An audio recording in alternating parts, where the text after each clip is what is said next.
Halo teman-teman, ketemu lagi dengan saya Rayudi. Teman-teman ada di channel otomotif dan elektronik rumah tangga. Terima kasih banyak buat teman-teman yang sudah mampir ke channel saya ini ya. Doa dari saya buat teman-teman semuanya, semoga diberikan kesehatan sesehat-sehatnya, diberikan rezeki dan juga dilancarkan dalam segala urusan dan aktivitasnya. Amin amin amin amin.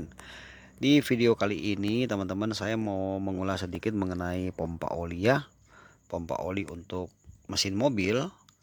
Nah, barangkali teman-teman butuh informasi, ya sebagian teman-teman yang butuh informasi, karena saya juga di sini hanya akan memberi informasi kepada teman-teman, berbagi minimal teman-teman yang masih benar-benar mungkin masih awam ya, bisa lagi menambah pengetahuan kita. Demikian juga kalau kita sudah mulai memahami, maka kita bisa terhindar ya dari yang namanya kerusakan berat pada mesin mobil kita. Nah, teman-teman, saya akan coba jelaskan kepada teman-teman di beberapa menit ke depan bagaimana cara kerja pompa oli ini dan bagaimana juga caranya kita mendeteksi atau menganalisa kerusakan pada pompa oli ini ya, teman-teman. Ini sebagai contoh, ini pompa oli untuk mobil Toyota Corolla KE30 ya, mobil Corolla lama ya, teman-teman, sedan lama itu tahun 75. Ini sebagai contoh aja, ini pompa oli. Nah, di mobil kita itu pompa olinya berbeda-beda bentuknya ya. Ada yang pendek segini, ada yang panjang lebih panjang lagi, bahkan ada yang bentuknya bulat, macam-macam bentuknya. Tetapi sama saja cara kerjanya. Jadi cara kerjanya itu adalah untuk menyuplai oli ya ke internal mesin mobil kita, sekaligus dia menjaga dan mengatur tekanan oli yang masuk ke bagian-bagian internal mesin mobil. Nah, itu yang mau coba saya jelaskan kepada teman-teman beberapa menit ke depan. Jadi teman-teman pastikan untuk mengikuti video ini sebaiknya jangan di skip ya teman-teman, supaya teman-teman bisa betul-betul mendapat manfaat dari video ini dan bisa memahami apa yang saya jelaskan kepada teman-teman sekalian. Sebelum kita lanjut teman-teman, mohon untuk mendukung channel ini ya, dengan cara teman-teman menekan tombol subscribe dan juga menghidupkan notifikasinya. Dengan demikian teman-teman juga sudah ikut berpartisipasi untuk perkembangan channel saya ini. Dan saya ucapkan banyak-banyak terima kasih. Baik teman-teman. Jadi untuk awal yang mau saya jelaskan kepada teman-teman, sebetulnya di bagian internal mesin itu ya selalu ada ciri atau tanda memberitahu kepada kita bahwa di mesin mobil kita itu sudah mulai terjadi semacam gangguan ya. Nah, dalam hal ini adalah pompa oli ya.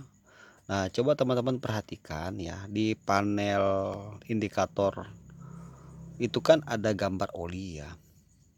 Nah, gambar oli itu apa sih hubungannya dengan pompa oli ini? Nah, tentu saja hubungannya sangat penting ya, teman-teman. Jadi indikator oli itu akan melewati switch oli namanya ya. Switch oli itu tentu saja berhubungan dengan sistem kelistrikan mobil. Ada listrik yang dialirkan di situ ya, baik negatif atau positif. Nah, kemudian dari switch itu akan memberi informasi kepada, diteruskan ke panel ya maksudnya.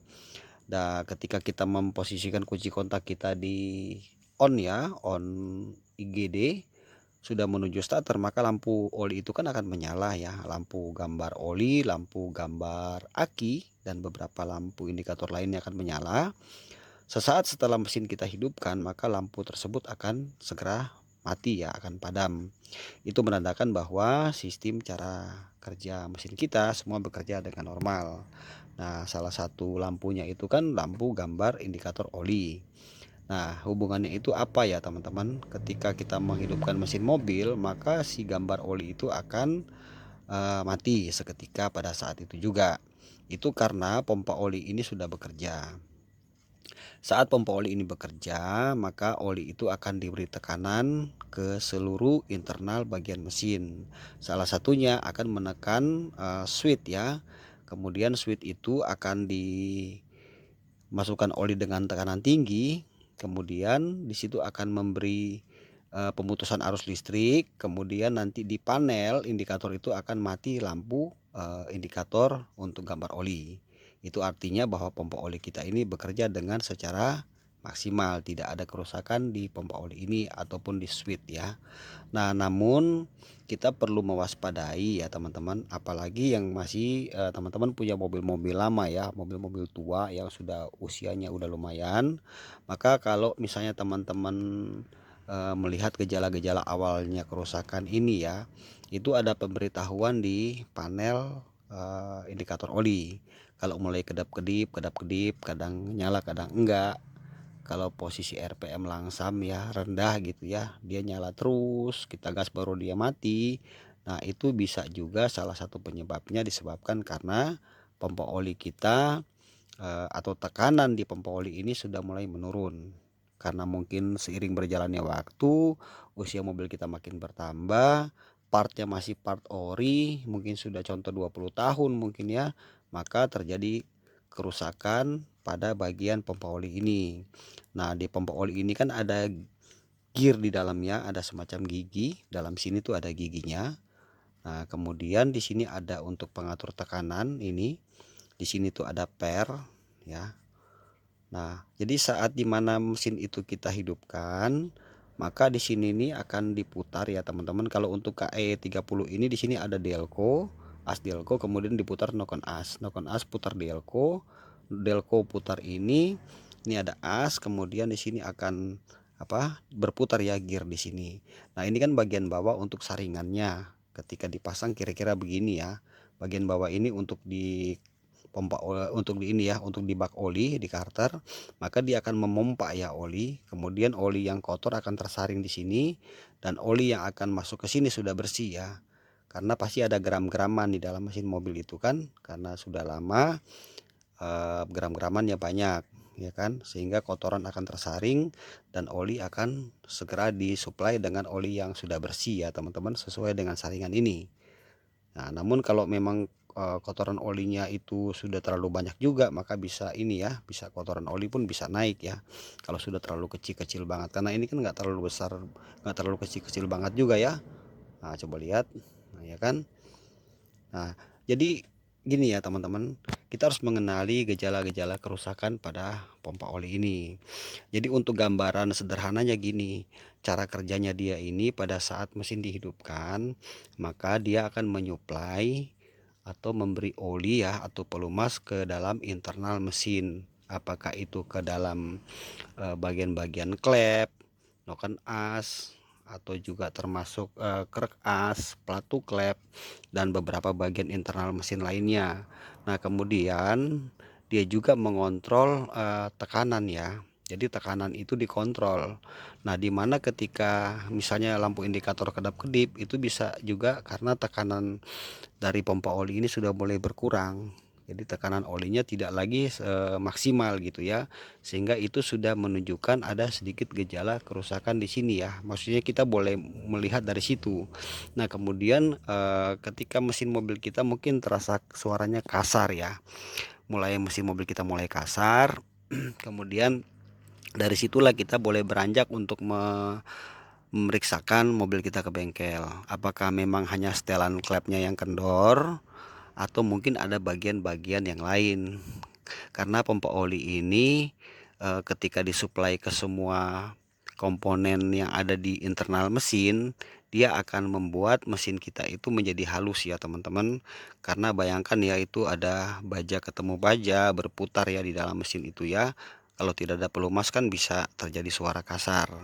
Nah, ketika ada suara kasar kita juga perlu mencurigai kalau memang bagian-bagian sudah kita setel, klep sudah oke, misalnya yang lain sudah oke, tapi suara mesin mulai ada atau kadang ada kadang enggak, kita perlu mewaspadai juga ya, karena bisa berkemungkinan juga pompa oli kita mulai lemah. Nah, kemudian yang selanjutnya bisa juga mesin mobil kita terjadi panas berlebihan atau overheat. Contoh misalnya kita menjalani kendaraan kita ya, kita jalan berapa kilo, terus kemudian tiba-tiba suhu mesin mobil kita mulai panas. Nah, orang awam mungkin tahunya kan sumber panas itu kan hubungannya sama radiator aja atau sama kipas gitu ya. Tapi ternyata ini juga salah satu sebab. ya bisa mengakibatkan mesin mobil kita panas. Karena si oli ini tidak bisa memberi suplai yang maksimal terutama ke dinding silinder ya, dan juga ke bagian-bagian metal. Sehingga di situ oli itu tidak sepenuhnya tidak sesuai ini ya kebutuhan tekor gitu ya, maka di situ bisa terkikis sehingga bisa mengakibatkan pemuaian terjadi dan akan terjadi macet pada mesin. Ketika mesin dibiarkan sebentar dingin, maka dia bisa lagi di starter dengan mudah. Jadi itu juga bisa mengakibatkan mesin kita overheat, bisa panas. Salah satu juga ciri juga dari situ ya teman-teman. Jadi kita untuk cara menganalisanya sebetulnya tidak terlalu sulit. Cukup kita mendengar suara mesin. Ketika suara mesin kita mulai kasar, itu juga bisa mengambil ini ya, kita bisa punya sedikit feeling atau kita bisa menganalisa ada terjadi kerusakan di pompa oli. Karena biar bagaimanapun juga mobil-mobil lama itu kan sudah kategorinya sudah waktunya diganti, tapi mungkin dicuekin. Apalagi masih pemilik mobil yang baru beli mobil second gitu ya. Nah, itu juga perlu waspada ya teman-teman. Nah, untuk gejala-gejala kerusakan pompa oli ini sebetulnya bisa kita tangani secara cepat ya dari awal kalau kita peka atau kita memahami bagaimana sistem cara kerja mesin mobil kita ya teman-teman. Jadi untuk kesimpulannya, teman-teman jangan cuek kalau misalnya mulai terjadi ada hal-hal aneh pada mesin mobil kita, harus cepat kita ambil tindakan. Tujuannya apa? Supaya kita terhindar dari yang namanya kerusakan berat pada mesin mobil kita. Nanti kita bisa overhaul atau bisa turun mesin hanya gara-gara kita tidak mengganti bagian yang seharusnya kita ganti ya. Misalnya pompa oli ini cuman perlu diganti gitu kan, mungkin dengan harga anggap 500.000 ya kan, tiba-tiba kita mesti turun mesin dengan harga yang sekian juta. Nah teman-teman, mungkin informasi ini sampai di sini aja. Mudah-mudahan bisa sedikit menambah lagi wawasan kita ya, terutama bagi untuk yang masih awam. Jadi kita yang punya mobil tua harus waspada. Apabila terjadi hal-hal yang mulai aneh-aneh pada mesin mobil kita, harus cepat kita ambil tindakan. Nah teman-teman, mungkin demikian di video saya kali ini. Semoga video ini bisa memberi sedikit lagi manfaat ya buat teman-teman ya. Dan nanti teman-teman kita akan jumpa di video berikutnya. Akhir kata, terima kasih sudah menonton. Semoga video ini bermanfaat buat teman-teman sekalian. Terima kasih. Nanti kita berjumpa lagi di video berikutnya. Salam sukses dari saya, dari Rayudi Channel. Thank you, bye.